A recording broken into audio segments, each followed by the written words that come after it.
ਲਓ ਸੱਜਣੋ ਤੇ ਮਿੱਤਰੋ, ਫੈਸਲਾਬਾਦ ਦੇ ਵਿੱਚ ਸਭ ਤੋਂ ਵੱਡੀ ਖਬਰ ਤਹਿਸੀਨ ਅਵਾਨ ਜਿਹੜੇ ਕਿ ਆਨਲਾਈਨ ਫਰਾਡ ਉਹਨਾਂ ਦੀ ਫੈਕਟਰੀ ਵਿੱਚ ਹੁੰਦਾ ਸੀ। ਅੱਜ ਤਹਿਸੀਨ ਅਵਾਨ ਗ੍ਰਿਫਤਾਰ ਹੋ ਚੁੱਕੇ ਨੇ।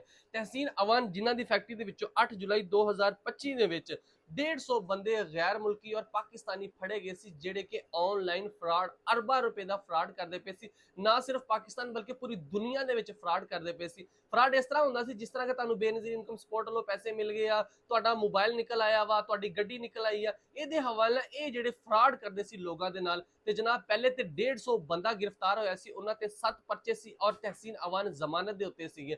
8ਵਾਂ ਪਰਚਾ ਦੇ ਕੇ फैसलाबाद की साइबर क्राइम ने जनाब तहसीन अवान को गिरफ्तार कर लिया और गिरफ्तार करके अज इन्हां दी अदालत दे विच पेशी होएगी और पेशी के दौरान जो अपने सबूत जो गलबात दसणगे। लेकिन बड़ी वड्डी कार्रवाई है कि 8 जुलाई 2025 तो लैके तहसीन अवान जिहड़े कि गायब सी अबूरी जमानत ते सीगे और 8वां परचा अज दे के Faisalabad national cyber crime agency ने जनाब साबका फैसको चेयरमैन तहसीन अवान को गिरफ्तार कर लिया।